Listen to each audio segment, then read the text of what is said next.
Upaya perluasan Angkatan Laut Indonesia dilakukan di tengah tantangan keamanan yang terus berkembang, Bisa ya kapalnya? khususnya di Laut Cina Selatan.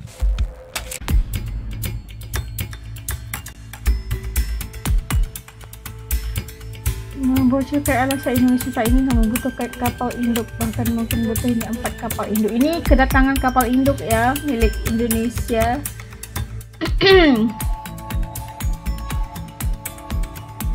Sebelumnya Indonesia telah menetapkan rencana untuk memperoleh kapal induk bekas Italia.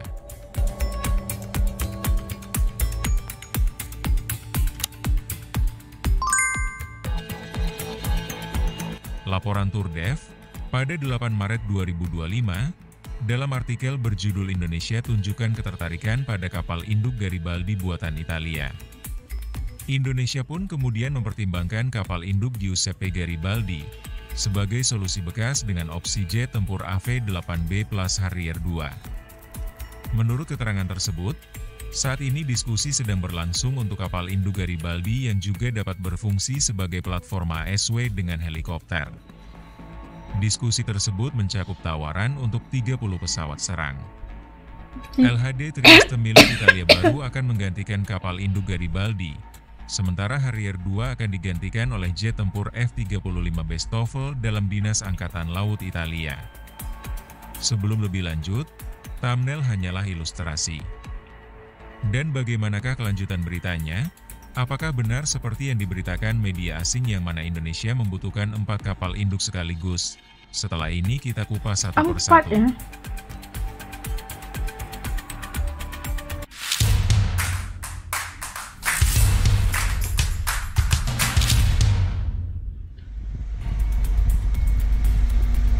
Garibaldi. Ini di Italia.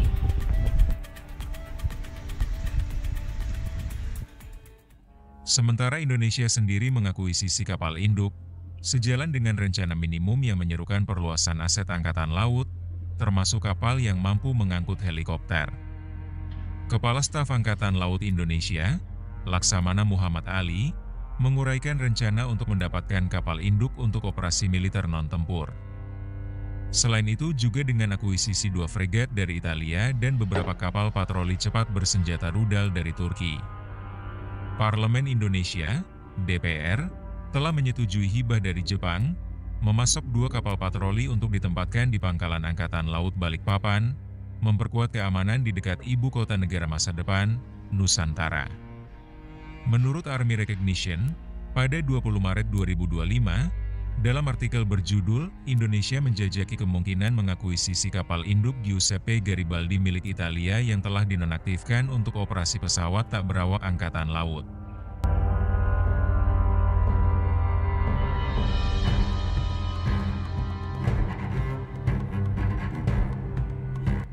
Peran yang diusulkan untuk Garibaldi dalam Angkatan Laut Indonesia mencakup konversinya menjadi kapal induk pesawat nirawak. Indonesia baru-baru ini memperluas kerja sama pertahanannya dengan Turki, yang mengarah ke usaha patungan antara Baykar dan perusahaan Indonesia Republic Corp.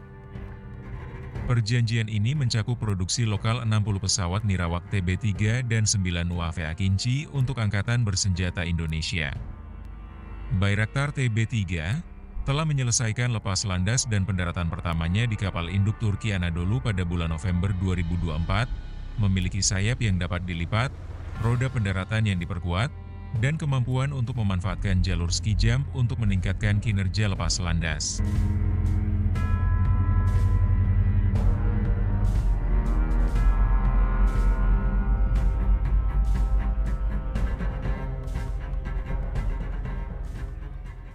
Jika diakuisisi, kapal induk Giuseppe Garibaldi dapat berfungsi sebagai platform peluncuran untuk UAV yang dibeli Indonesia ini.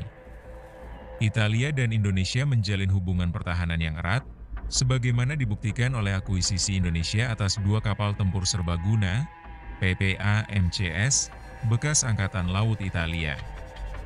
Namun, hingga saat ini Indonesia belum mengonfirmasi kesepakatan akhir apapun, dan proposal alternatif masih dalam evaluasi. PT PAL Indonesia telah mengusulkan pembangunan kapal serbu amfibi atau pengangkut helikopter di dalam negeri, Kemungkinan bekerja sama dengan mitra asing seperti Fincantieri atau Hyundai Heavy Industries dari Korea Selatan. Keputusan akan bergantung pada pertimbangan strategis, penilaian keuangan, dan negosiasi yang sedang berlangsung. Upaya perluasan Angkatan Laut Indonesia dilakukan di tengah tantangan keamanan yang terus berkembang, khususnya di Laut Cina Selatan.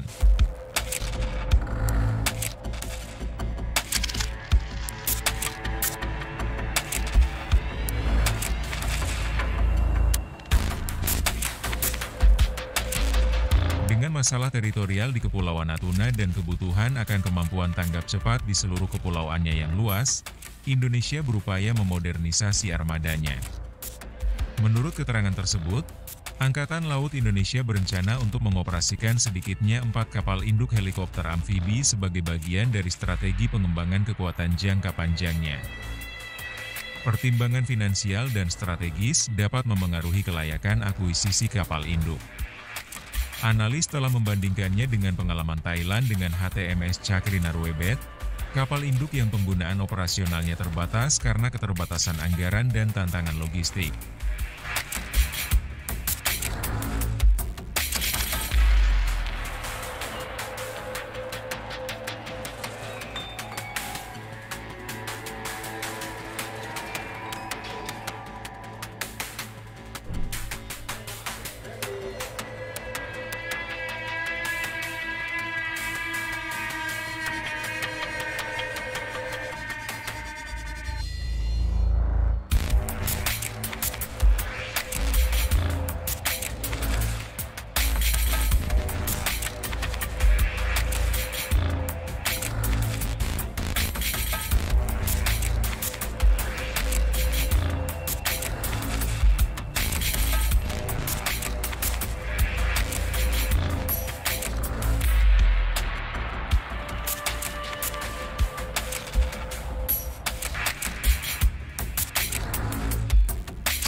Kita dapat saksikan bagaimana penyambutan ataupun kita kata bagaimana media asing mengatakan bahawa Indonesia itu memerlukan kurang lebih 4 kapal induk. Kerana kita tahulah Indonesia itu kawasan luasnya itu adalah laut kan, dan pastinya memerlukan pengawasan daripada jalan laut itu dengan lebih terperinci lagi pastinya. Dan kita mendoakan agar usaha Kementerian Pertahanan untuk mendapatkan kapal induk yang lebih banyak untuk Indonesia demi kedaulatan dan pertahanan Indonesia itu sendiri mendapat dipermudahkan jalannya. Dan bisa-bisanya ya kita enggak tiada yang mustahil bagi Allah kan. Kita melihat bagaimana keadaan politik global, kondisi geopolitik dunia sekarang ni agak menakutkan gitu, dan perlunya setiap negara itu memperlengkapkan negara mereka dengan perlengkapan yang bagus, khususnya dalam mempertahankan teritori ataupun kita panggil sempadan negara. Dan kita mendoakan agar dipermudahkan untuk mendapatkan kapal induk tentera negara Indonesia, insya-Allah. Semoga yang baik-baik dan semoga tiada apa yang berlaku yang buruk untuk dunia ini pastinya.